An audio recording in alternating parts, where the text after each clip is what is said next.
Hey guys, what is up? My name is Jesse and today we're talking about something called photography. We're going to talk about how to take better photos with your phone, and I left it over there so I'll get it. Yeah, so how to take better photos with this thing. This is called a phone, a mobile phone. You know, pretty much everyone has one these days. And pretty much all of them have decent cameras. They have pretty good cameras, so yeah. That's what we're going to talk about today, how to improve your photography with your mobile phone, just the basics, because I mean I'm still learning this. This is what I'm just getting into. Usually I don't talk about this type of stuff on my channel, but I'm going to get more into it on this channel. Usually I talk about productivity and self-improvement and productivity apps like Notion, so if you're into that type of stuff, hit the subscribe button. But other than that, let's get into this video.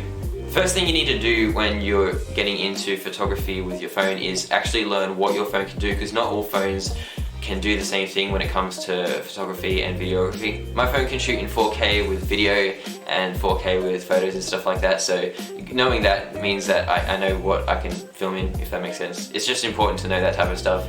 If you don't know what 4K is, it's just the pixel density, so how many pixels are in the photo. So it basically means it's better quality, clearer, and all that type of stuff. If you don't know where to go to find all this type of stuff about your phone, just type up the company, if it's Samsung if it's Apple, on Apple Store, and just type up the device that you've got, and it should show you the different specs. I mean, you don't even have to do it on that. You can probably just search it up in Google or whatever.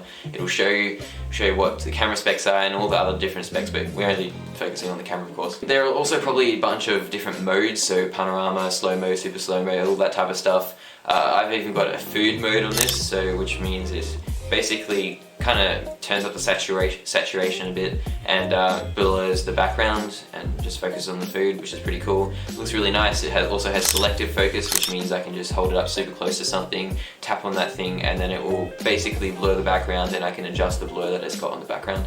So that's pretty cool, just knowing all the different things it can do. The second thing that you want to know when it comes to photography is the different aspect ratios. Now, by default, we usually take photos in 4:3, which is the size. An aspect ratio is the size of the frame of the photo or video, whatever it is. Usually by default, when you go into photo mode on your phone or on a normal camera, it is set to 4:3, which is, it's not quite a square, but it kind of looks like a square these days because we're used to these long screens and stuff. If you are on YouTube, the aspect ratio is 16:9, and movies and more cinematic things have even longer aspect ratios, and then there is 1:1, which is basically what you use for Instagram. Now when you're taking photos for Instagram, you don't have to take them in 1:1 because you might want to use it for something else, which would be better in 4:3. So you could take it in 4:3 and just make sure you're paying attention to the edges, so then you can leave some room to crop it in for Instagram. So yeah, like I said, 16:9 is best for YouTube videos, which is filmmaking. So for photography, you don't have to focus on that, although sometimes you can take photos in 16:9, but 4:3 is usually the best and the go-to for photography. I think if you want to, I think 4:3 is actually better quality when it comes to photos, and also if you've seen 3:4, it's the same thing, it's just flipped like that. Just it's in portrait mode, so it's the same thing, it's just flipped. And 1:1, you know, is pretty straightforward. It's just a square. Yeah, so learn the aspect ratios. There are heaps of others out there. Even if you just go through them on your phone or your camera, whatever you're using, you'll be able to find all the ones that it can do.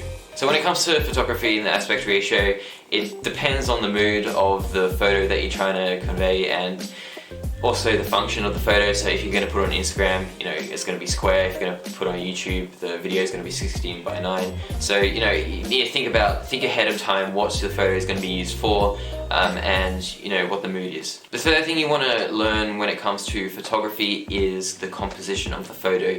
Now, this I won't go into depth too much in this video because it's only going to be short, and I honestly don't know too much about it. I'm just getting into photography, like I said before. But basically, composition is the way you set the photo up to make it look better and more, you know, it draws the viewer into it and that type of stuff. First step to making this look more pro is by turning on the in settings. There will be a grid. You might already have it on.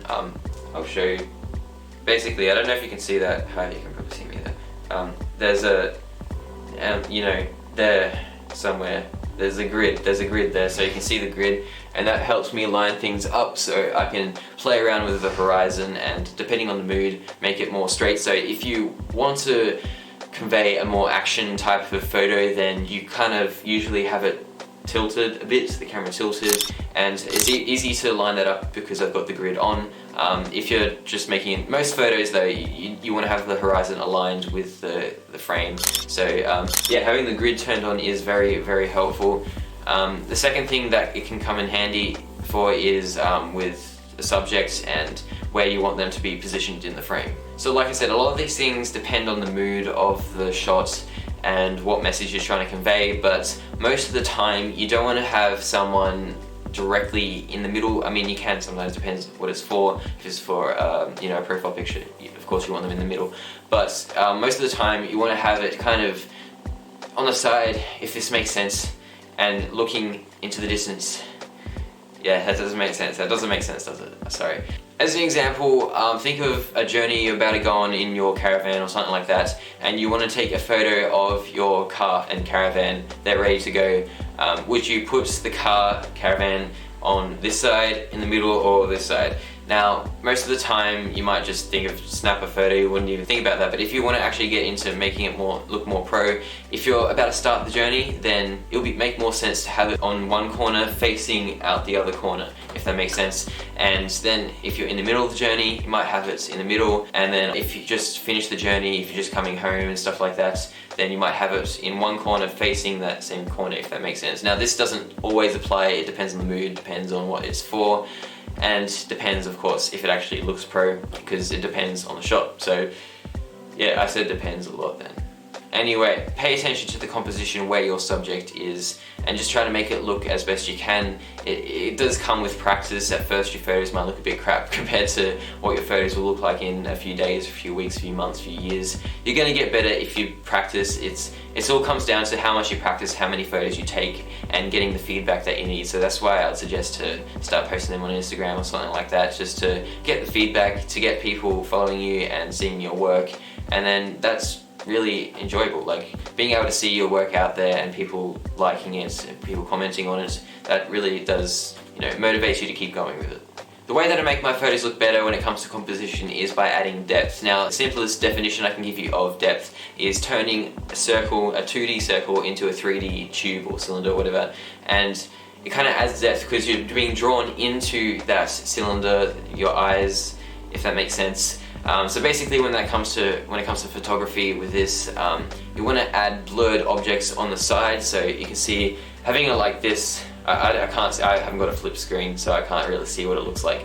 But yeah, you can see the blurred things there, unless it's blurred my face. I can't tell. I'll take some photos with the comparison. So I think a tip that I got from Peter McKinnon with adding depth is sometimes he would take a branch off a tree and hang it over the shot, so it's not completely covering the shot, but it's adding a bit of blur around the edges. Basically what this is going to do is it draws the viewer into the photo and makes it more inviting to look at and stuff like that. It just makes it look more pro, and that is what we want, isn't it? I'm guessing that's what you want. You want to make it look more pro, more professional, and just better. So yeah, hopefully these tips are helping you. If not, please let me know. I'm going to get better photography, like I said, so there will be better videos with better tips and hopefully better photos. So one way I practice adding depth into my photos is, other than holding a branch over the frame, is by actually putting my camera on my desk or on a stand or something, taking a photo of my desk plant or something like that, and then adding different things into the shot to make it look more professional, and just comparing the shots as I go and seeing if I've added too much around the edges, too much blur, too many other objects in there. You want to make it simple, but not too simple. But yeah, so it really depends on the mood, really depends on what it's going to be used for, but you want to pay attention to the composition and just to make it look more professional, stuff like that. So guys, I hope these tips have helped you out. I hope they've encouraged you to get into photography a bit more, especially with your phone, and just know that you don't have to have an expensive camera to take good photos. It comes down to the skills you have, how much practice you put into it, how many photos you take. It comes down to, knowing what your device can do, knowing what the different aspect ratios are and the composition, getting good at how to compose your photos to make them look more professional. Now I'm going to end this video here because I don't want to make it too long. I don't even know how long it's going to go for. I was only planning on making it very short because there's only 3 simple tips in here. So I hope you enjoyed. If you want to follow me on Instagram, you can do so down below. Like I said, I am putting photos on there now, trying to get better at photography, trying to do at least once per week because I'm not usually that active on Instagram. But I'm getting more and more on there, gonna add more to my stories and stuff like that. But I hope you guys enjoyed this video, and I'll see you in the next one.